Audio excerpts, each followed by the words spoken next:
आम्ही रोज कीर्तनात सांगतो महाराज भजन करा भजन करा भजन करा. लोक आमचं ऐकायला तयार नाही. आज आमच्या महाराजांच्या अनेको भागवत कथा महाराष्ट्रामध्ये झालेल्या आहेत. आता मध्ये मध्ये 2-2, 3-3 सकाळची एक की संध्याकाळची त्यांच्या कथा चालू आहेत. आमचे कीर्तन चालू आहेत. मरणाच्या कथा मरणाचे कीर्तन आहेत. मी नेहमी कीर्तनामध्ये सांगत असतो आमचं जर तुम्ही ऐकलं नाही ना तर आमच्या बापाचं काही वाटोळं होणार नाही. अजिबात होणार नाही. अमोलबा बरोबर आहे. आम्ही सांगितलेलं तुम्ही ऐकलं नाही तर आमचं काही जाणार नाही.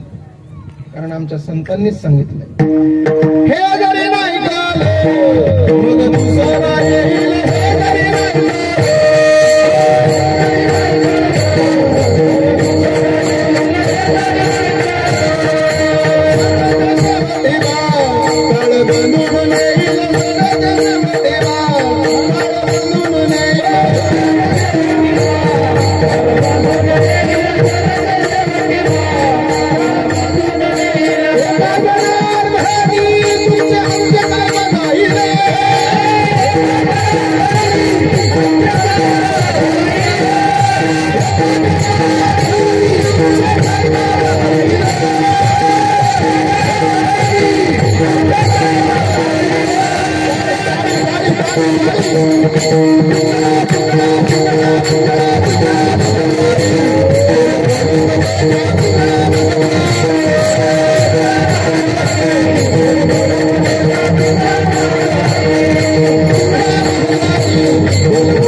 आदरणीय महाराष्ट्रातील नामांकित कीर्तनकार गुरुवर्य भानुदास महाराज शास्त्री यांचं आगमन झालेलं आहे. त्यांच्यासाठी एकदा जोरदार टाळ्या वाजवा.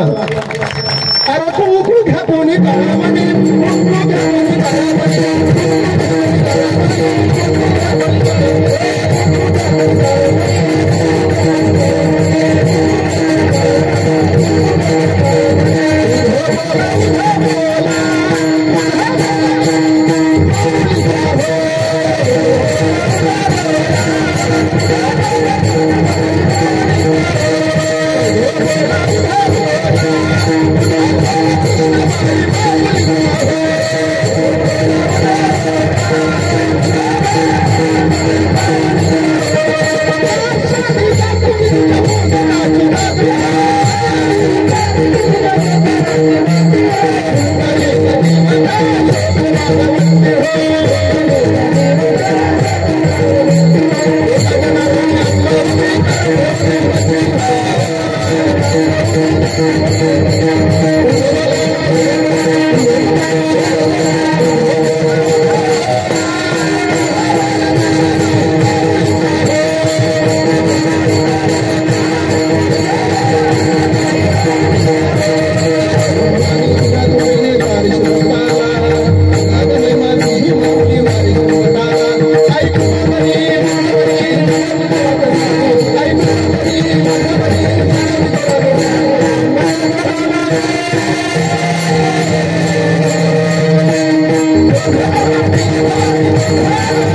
तुमचं देवस्थान आहे म्हणल्यावर महाराज काय. अभंगाच्या एकाच चरणाचा भाव तुमच्या समोर दिलेला आहे. माझी कीर्तन रूपी सेवा याच ठिकाणी मी आता आवरण्याचं काम करतो, कारण बाबा आलेले आहेत. बाबांनाही पुढे कीर्तन आहे आणि मलाही पुढे कीर्तन आहे. म्हणून जाता जाता फक्त काही गोष्टी सांगतो. 1-2 मिनिटं घेतो तुमची, ऐका लक्ष.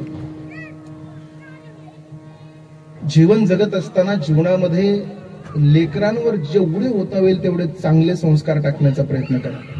सांगू तुम्हाला, तुमचा लेकरू किती पैशावाला असू द्या, किती मोठं बनवा त्याला, किती पैशावाला बनवा त्याला, पण त्याला माणूस म्हणून कसं जगायचं असतं हे अगोदर शिकवा.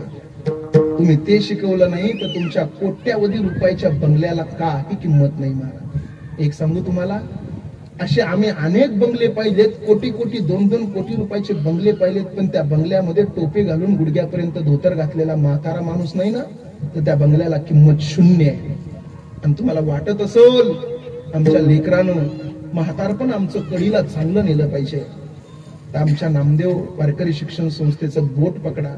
या संस्थेचं जर तुम्ही बोट पकडलं ना, तर नक्की तुम्हाला सांगतो आपला मुलगा चांगला माणूस म्हणून जगण्याचा प्रयत्न करेल. मी मगाच सांगितलं, चांगला आमच्यातला एखादा इथं याच लाईनीत आम्ही उभे होतो महाराज. या सगळ्या माणसांना आम्हाला पाहिलंय. त्याच लाईनीतला तुमचा एखादा कीर्तनकार असू शकतो. मी तर मगाशीच सांगितलं, कीर्तनकार असेल का नाही माहित नाही, गायक होईल का नाही सांगता येत नाही, वादक होईल का नाही सांगता येत नाही, पण तो एक चांगला माणूस म्हणून नक्की जगल हे मात्र गॅरंटीनं मी सांगू शकतो. ऐका लक्ष देऊ. अनेक उदाहरणं आहेत मुंबई परिसरामध्ये. मुंबईचा सगळ्यात टॉपचा 3 नंबरचा श्रीमंत माणूस आहे विजयपत सिंघानिया, ज्याचं नाव आहे. रेमंड कंपनीचा संस्थापक, 12,500 करोड रुपये प्रॉपर्टीचा मालक आहे. डोळे झाकून प्रॉपर्टी आपल्या पोरांच्या नावावर करून दिली आणि त्याच पोरांनी कमरामध्ये लाता घालून विजयपत सिंघानियाला घराच्या बाहेर काढलो आणि तो आता कल्याणला एका भाड्याच्या खोलीमध्ये राहतोय. ज्या विजयपत सिंघानियाचा मुंबईमध्ये 3 नंबरचा श्रीमंत माणसाच्या यादीत नंबर लागत होता, तो आज भाड्याच्या खोलीमध्ये घर करून राहतोय. पैसा अफाट कमवला, पण लेकरांवर संस्कार दिले नाही, भोगावं लागलं. लातूर जिल्ह्यामध्ये अहमदपूरमध्ये रुक्मिणी वृद्धाश्रम नावाचा एक वृद्धाश्रम आहे. तिथे डॉक्टर अरुण गोदमगावकर नावाचा डॉक्टर राहत होता. माझं कीर्तन होतं, माझा संपर्क झाला, परिचय झाला. त्या डॉक्टर अरुण गोदमगावकरांना मला सांगितलं, म्हणजे तिथल्या त्या संचालकानं मला सांगितलं, त्या डॉक्टर अरुण गोदमगावकरांची मुलं अमेरिकेला आहेत, सुनाई अमेरिकेला मोठी डॉक्टर आहे, मुलंही डॉक्टर आहेत. एवढा अफाट पैसा कमवला त्या अरुण गोदमगावकरांना, पण त्यांचा मृत्यू झाला तर रुक्मिणी वृद्धाश्रमाच्या संचालकानं अमेरिकेला फोन करून मुलाला सांगितलं, तुमच्या बापाचा मृत्यू झालाय, त्यांच्या अंत्यविधीला पोहोचा. त्यावेळेस तिकडून मुलांचा रिप्लाय आला, आम्ही आमच्या कामामध्ये व्यस्त आहोत, तुम्ही तुमच्या पद्धतीने त्यांचा अंत्यविधी करा आणि त्यांच्या हस्ती आम्हाला अमेरिकेनं कुरिअर करून, विमानानं कुरिअर करून अमेरिकेला पाठवा. कधीतरी याचा विचार केलाय आपण? कधीतरी याचा विचार करा. लातूर जिल्ह्यामध्ये बापानं प्लॉट नावावर करू दिला नाही म्हणून पोरानं 2 नारळ पाण्यामध्ये विष घालून आणलं आणि आईला आणि बापाला नारळ पाणी प्यायला दिलं. आईच्या मनामध्ये शंकेची पाल चुकचुकली म्हणून आईनं नारळ पाणी घेतलं नाही, पण बापानं निसंकोचपणे नारळ पाणी घेतलं आणि बापाला जीव द्यावा लागला. ही पेपरला बातमी तुम्ही वाचली असेल.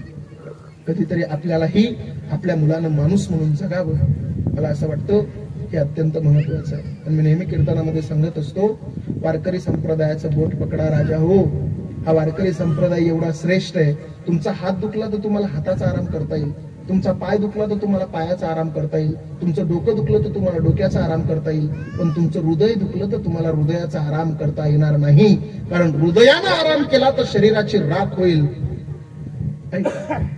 पायाच्या नखापासून तर डोक्याच्या केसापर्यंत सगळ्यांना आराम करू द्या, पण हृदयाला कधी आराम करू देऊ नका, कारण हृदयानं आराम केला तर शरीराची राख होईल. जम्मू काश्मीर पासून तर कन्याकुमारी पर्यंत सगळ्यांना आराम करू द्या, पण या भारत देशाचं हृदय म्हणजे महाराष्ट्राचा वारकरी संप्रदाय, या वारकरी संप्रदायानं कधीच आराम करता कामा नये. कारण हृदयाने आराम केला तर शरीराची राख होईल आणि संप्रदायानं आराम केला तर हिंदू संस्कृतीची राख होईल. आमचे आदरणीय अशोक महाराज भोसले, महाराष्ट्रातलं एक मोठं नाव, महाराजांची अत्यंत सुंदर संस्था. आल्याच्या नंतर पाहिलं मी, महाराजांनी खूप सुंदर नियोजन केलंय. महाराज, सीसीटीव्ही कॅमेरा अत्यंत महत्वाचा विषय. सगळ्यात महत्वाचा विषय सीसीटीव्ही कॅमेरा. ते सीसीटीव्ही कॅमेरे बसवलेत ते फार मोठे उपकार आहेत महाराज तुमचे.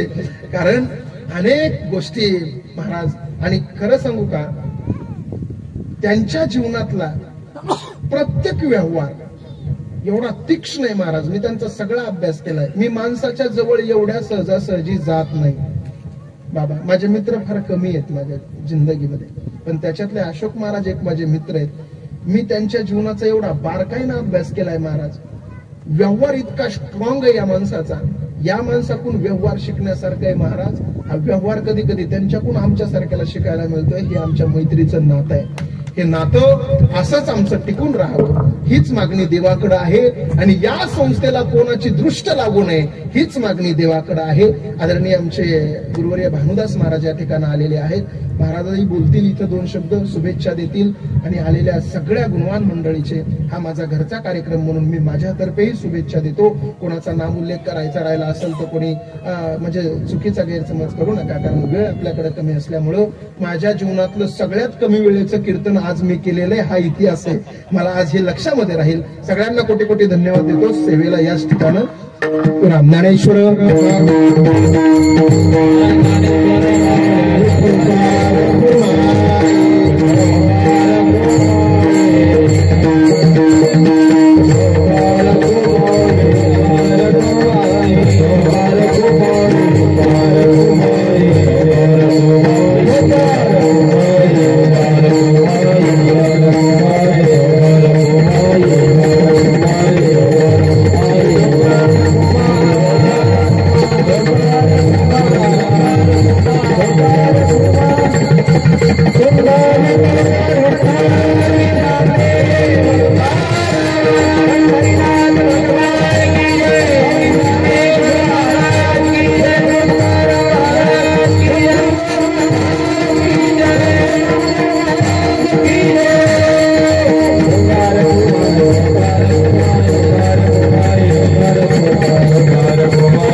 Bye.